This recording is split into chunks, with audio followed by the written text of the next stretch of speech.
ونصلي على رسوله الكريم أما بعد فأعوذ بالله من الشيطان الرجيم بسم الله الرحمن الرحيم واتل عليهم نبأ ابني آدم بالحق إذ قربا قربانا فتقبل من أحدهما ولم يتقبل من الآخر قال لأقتلنك قال إنما يتقبل الله من المتقين لئن بسطت إلي يدك لتقتلني ما أنا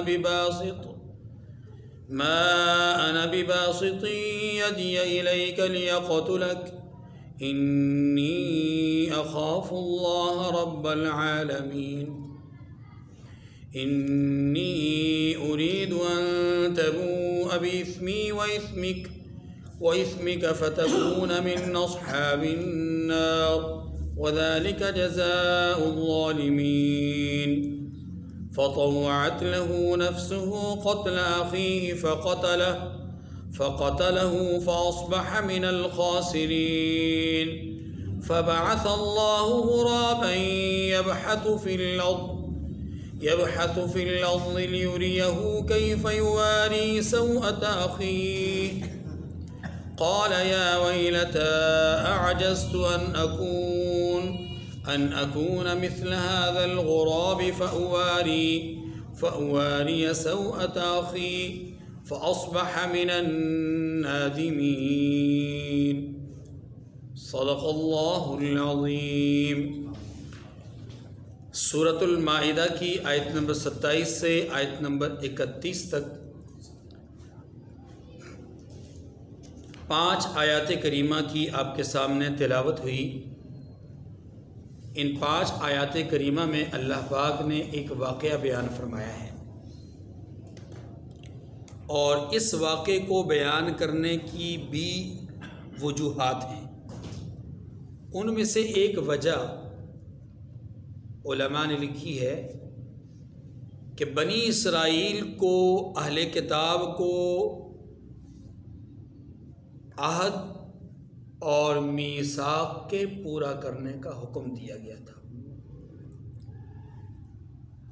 اس پر انعامات اور اپنے فضل اور بخشش کی عطاؤں کا بیان ہوا تھا، اور اگر کوئی اس میثاق کو توڑ دے گا تو پھر وہ لعنتی ہو جائے گا۔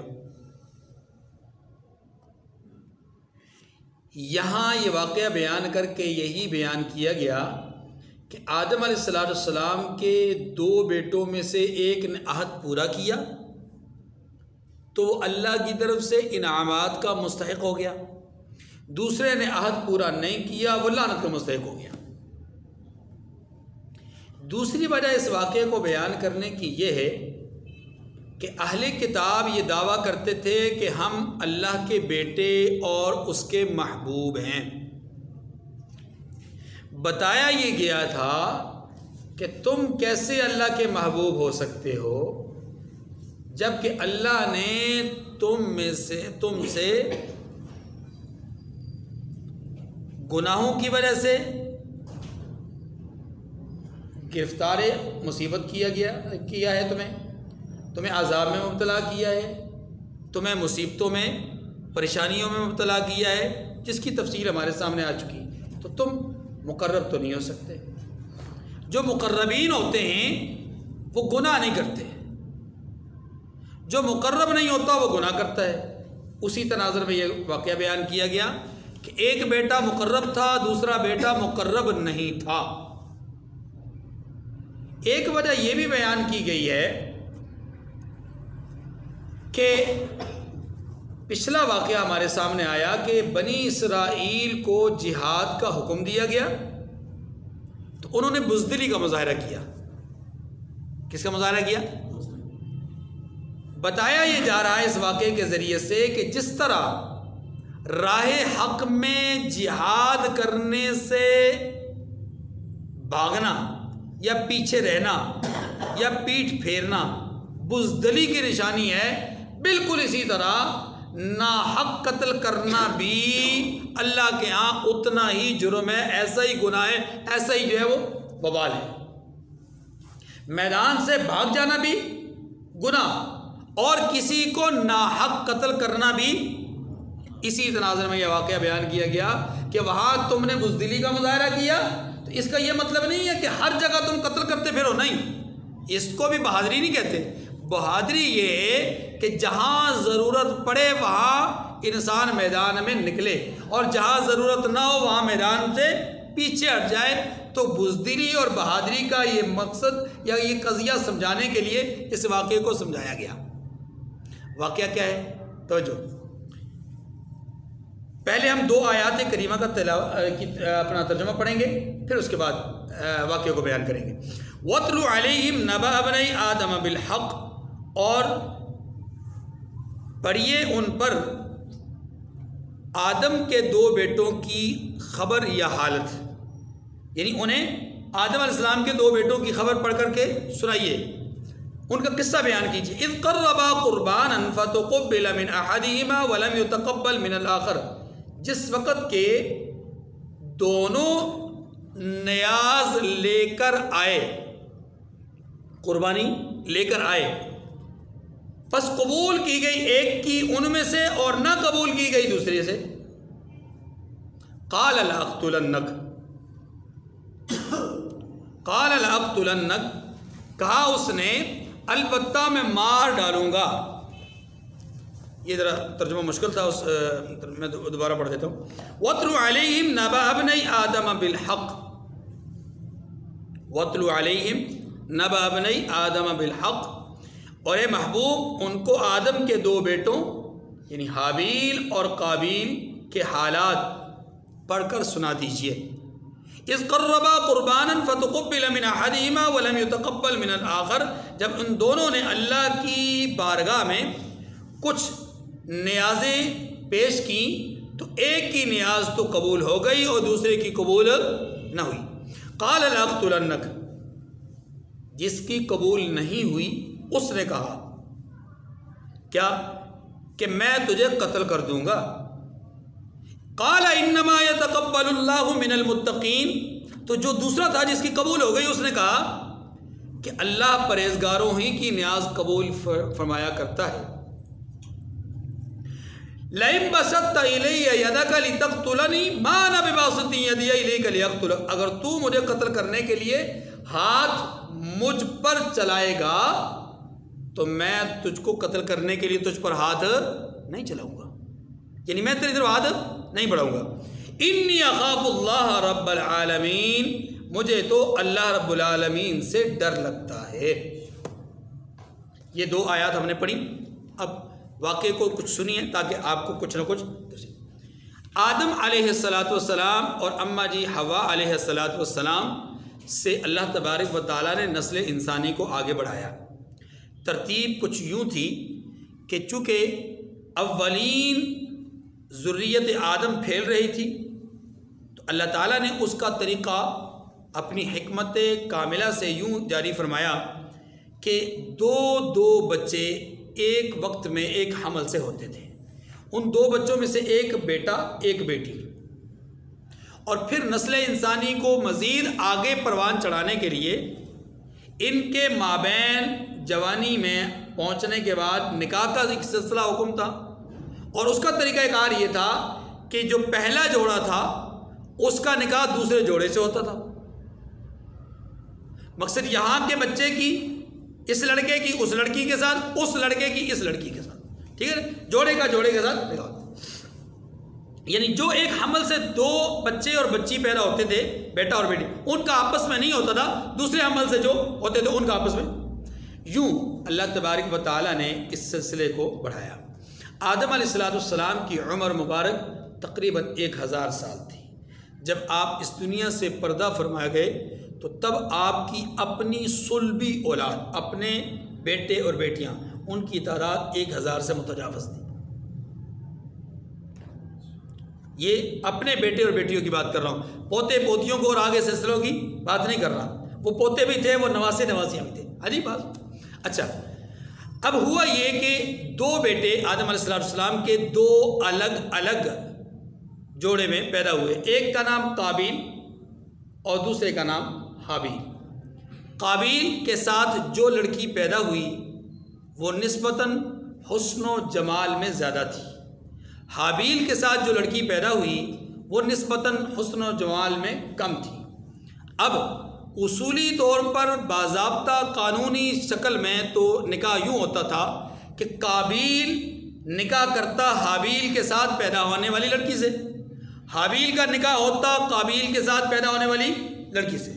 طریقہ کار تو یہی تھا، کراس نکاح ہوتے، لیکن قابیل نے یہاں ضد پکڑ لی کہ میں نے اس کے ساتھ نکاح نہیں کرنا، میں نے اس کے ساتھ نکاح کرنا ہے جو میرے ساتھ پیدا ہوئی۔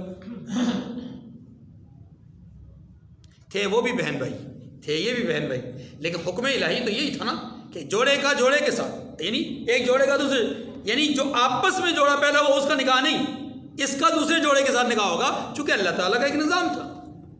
قابیل ضد پر اڑ گیا اور بات پہنچ گئی آدم علیہ السلام تک۔ آدم علیہ السلام نے اس وقت بحیثیت پیغمبر اور بحیثیت والد یہ مشورہ بھی دیا، یہ حکم بھی دیا کہ آپ دونوں اپنی اپنی قربانی پہاڑ کی چوٹی پر جا کر پیش کرو، جس کی قربانی قبول ہو گئی وہ حق پر اور جس کی رہ گئی وہ باطل پر۔ اب حابیل اور قابیل کا جو ذریعہ معاش تھا وہ کچھ یوں تھا کہ قابیل کے پاس زراعت کا پیشہ تھا، کاشتکاری کیا کرتا تھا، اور حابیل اس کے پاس جانوروں کا ریوڑ تھا۔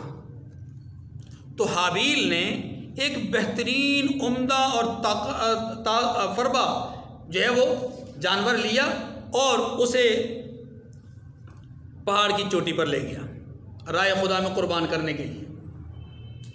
قابیل نے پرانی گندم، پرانا غلہ اٹھایا ردی قسم کا، اور وہ اٹھا کر کے پہاڑ کی چوٹی پر لے گیا۔ آسمان سے آگ آئی، مروجہ دستور کے مطابق آگ آئی، اور وہ آ کر کے حابیل کی پیش کی گئی قربانی کو یعنی جانور کو جلا کر اس نے بھسم کر دیا، گویا اس کی قبولیت ہو گئی۔ اس کی قبولیت، جو قربانی رہ گئی وہ سمجھ لیں کہ قبول نہیں ہوئی، جو اچک لی گئی، جلا دی گئی، وہ قبول ہو گئی۔ اب تو حابیل کو قابیل نے حسد کی نگاہ سے دیکھا کہ اس کے ساتھ نکاح بھی ہونا ہے قانونی طور پر خوبصورت لڑکی کا، قربانی بھی قبول ہو گئی اس کی، والد کی نگاہ میں بھی اچھا ہے یہ، تو حسد کی ایک آگ اس میں جلنا شروع ہو گئی۔ تو فوراً اس نے بے ساختہ یہ جملہ کہا کہ میں تجھے قتل کر دوں گا۔ روز اول سے غلط کار آدمی یہی سمجھتا ہے کہ میں حق والے کو راستے سے ہٹا دوں گا تو کام تمام ہو جائے گا، میرا راستہ صاف ہو جائے گا۔ خدا کی قسم، نہ پہلے کبھی ہوا نہ آئندہ کبھی ہوگا، ہو ہی نہیں سکتا۔ یہ حق دبانے سے نہیں دبتا، مٹانے سے نہیں مٹتا۔ آواز حق دبانے سے دبتی نہیں، ہاں کچھ دیر کے لیے تھوڑی پست ہو جائے الگ بات ہے، لیکن دبتی وہ چنگاری ہے جو راکھ کے نیچے ہوتی ہے، کسی وقت بھی وہ آگ کا شعلہ نوالا بن سکتی ہے۔ اب قابیل نے دھمکی دی، حابیل نے اس دھمکی کو سن کر کے اس کی آنکھوں میں اترے ہوئے خون کو دیکھ کر کے فوراً کہا کہ اگر آپ یہ جرم کرنا چاہو گے، ہاتھ میری طرف حملے کے لیے بڑھاؤ گے تو میں حملے کی نیت سے آپ کی طرف ہاتھ نہیں بڑھاؤں گا۔ کیوں؟ اس لیے کہ میں اللہ سے ڈرتا ہوں۔ رہا مسئلہ قربانی کا، تو سنو، یہ قربانی کا قبول کرنا نہ کرنا میرے آپ کے اختیار میں نہیں ہے، یہ تو مالک کی مرضی ہے، کس کی قبول کرے کس کی نہ کرے۔ انما یتقبل اللہ من المتقین، وہ تو تقوی والوں کی قربانی کو قبول کرتا ہے۔ اس نے اگر میری قربانی کو قبول کیا تو اس کی حمد و ستائش، آپ کی قربانی کو قبول نہیں کیا تو آپ اپنے اعمال پہ نظر ثانی کیجیے۔ میرا کمال نہیں، میرا کمال اس کی مرضی ہے۔ برحق انی اخاف اللہ، میں اللہ سے ڈرتا ہوں، میں یہ کام نہیں کروں گا جو تم کرنا چاہتے ہو۔ ہاں اگر تم یہ جرم کر لو گے تو پھر یاد رکھو کہ اس جرم کے کرنے کے نتیجے میں تم اپنے گناہ تو ساتھ لے کر ہی جاؤ گے، میرے گناہوں کو بھی مٹا دو گے، میرے گناہوں کو بھی، اس جملے کی تفسیر میں بھی عرض کرتا ہوں، میرے گناہوں کو بھی ساتھ مٹا دو گے۔ چنانچہ قابیل نے حابیل کو قتل کر دیا، حسد کی آگ میں جلتے ہوئے اس نے حابیل کو قتل کر دیا۔ جب یہ قتل ہو گئے حابیل، تو قابیل کف افسوس ملنے لگا کہ اوہو میں یہ کیا کر بیٹھا، اب ندامت، اب پشیمانگی۔ اب اس پشیمانگی میں ایک اور چیز نے اضافہ کر دیا، اور وہ یہ تھا کہ پہلی دفعہ کسی انسان کی روح قبض ہوئی تھی، یہ پہلا انسان تھا جو دنیا سے چل بسا تھا۔ اب اس کے ساتھ کیا سلوک کرنا ہے، کیا طریقہ کار اختیار کرنا ہے، یہ سمجھ قابیل کو نہیں آ رہی تھی، اور وقت کے پیغمبر سے جا کر رہنمائی لے نہیں سکتا تھا کیونکہ جرم جو کر دیا تھا۔ لاش اٹھائی، کندھے پہ رکھی اور سرگرداں پھر رہا ہے، پھرتے پھرتے پھرتے پھرتے تفسیری روایات میں آتا ہے کہ لاش میں سے اسے بدبو محسوس ہونے لگی، تب اس کے دماغ پر اس بو کے اثرات جب چڑھے تو یوں وہ ایک دیوانگی کی کیفیت میں چلا گیا۔ ایسے میں اس نے ایک عجیب منظر دیکھا کہ ایک کوا اپنے پنجوں میں ایک مردہ کوے کو پکڑے ہوئے یوں اڑتے اڑتے اس کے سامنے آ کر بیٹھ گیا، زمین پر اپنے دوسرے مردہ کوے کو رکھا اور زمین کو کریدنا شروع کر دیا، اور اپنے پنجوں سے چونچ سے کریدا کریدا کریدا جب تھوڑا سا گڑا بن گیا تو مردہ کوے کو اس میں رکھا اور اوپر پنجوں سے مٹی ڈالنا شروع۔ تب قابیل نے کہا ہائے ہائے میں تو اس کوے سے بھی گیا گزرا ہوں، میں تو اس کوے سے بھی گیا گزرا ہوں، مجھے تو اپنے بھائی کے دفنانے کا بھی علم نہیں تھا، مجھے تو اس کوے نے آ کر سلیقہ سکھایا۔ تو یہ جو واقعہ ہے، اس واقعے نے بتایا کہ تقوی انسان کو بچاتا ہے، پرہیزگاری انسان کو بچاتی ہے، نام اس کا بڑھاتی ہے۔ رحمت دو عالم صلی اللہ علیہ وسلم نے اس ضمن میں ارشاد فرمایا کہ آئندہ جب بھی کبھی کوئی آدمی ظلماً قتل کیا جائے گا تو جہاں قاتل کو اس مقتول کے قتل کا گناہ ملے گا، وہی اس قاتل کا گناہ، اس قتل کا گناہ قابیل کو بھی ملے گا۔ یعنی قیامت تک جتنے بھی لوگ ظالمانہ قتل کریں گے ان تمام قاتلوں کے قتل کا گناہ قابیل کو ملے گا۔ کیوں؟ اس لیے کہ اس نے سب سے پہلے دنیا کے اندر اس رسم بد کا آغاز کیا تھا۔ یہ دنیا میں پہلا انسان تھا قابیل کہ جسے قتل کیا گیا تھا اور جس کا انتقال ہوا تھا۔ اس قتل کا جہاں اخروی طور پر قابیل کو نقصان ہونا ہے، وہاں دنیاوی طور پہ بھی ہوا، خود قابیل کو بھی ہوا اور اس کے اثرات بھی مرتب ہوئے۔ قابیل کو اس کا نقصان یہ ہوا کہ قابیل جب مرا تو اس کا چہرہ سیاہ ہو چکا تھا، اور حابیل کے قتل ہونے کے بعد جو دنیاوی طور پہ اثرات مرتب ہوئے اس قتل کے، وہ یہ تھے کہ تفسیری روایات میں موجود ہے کہ درختوں کے پھل کڑوے ہو چکے تھے اور جانور بدک گئے تھے، چونکہ وحشت تھی نا، ظلم تھا، اس دھرتی پر پہلا ظلم ہوا تھا۔ تو دھرتی جو کہ پاک بازوں کی دھرتی تھی، اس پہ پہلا ناپاکی کا عمل ہوا تھا، پہلا ظلم کا عمل ہوا تھا، تو اس کے اثرات پھلوں پہ بھی پڑے، اس کے اثرات جانوروں پر بھی پڑے، اس کے اثرات ماحول اور معاشرے پر بھی پڑے۔ آج بھی ظلم کے اثرات دنیا پر مرتب ہوتے ہیں۔ چند دن پہلے آپ کے شہر میں جو ظلم ہوا اس کے اثرات کیا آپ کے شہر پہ نہیں پڑیں گے؟ بہت گہرے اثرات پڑیں گے۔ یہاں کی معیشت کو ایک دھچکا لگے گا، یہاں کی تاجر برادری کو ایک بہت بڑا دھچکا لگے گا۔ اس ملک کے اندر کوئی بھی غیر ملکی کام کرنے کے لیے آنے کو تیار نہیں ہوگا۔ یہاں بیرونی کمپنیاں آ کر کے اپنی انویسٹمنٹ نہیں کرے گی، شراکت داریاں نہیں کرے گی، اپنا کاروبار نہیں کریں گی۔ کیا سامسنگ نے انکار نہیں کر دیا؟ ایسے ہی اور بھی کمپنیاں انکار کریں گی۔ اس لیے یاد رکھیے کہ ظلم جو ہوتا ہے وہ اپنے اثرات ضرور مرتب کرتا ہے، چاہے وہ اپنے پر ظلم کرے یا کسی بیگانے پر ظلم کیا جائے، مومن پر کیا جائے، کافر پر کیا جائے، ظلم بہرحال ظلم ہوتا ہے۔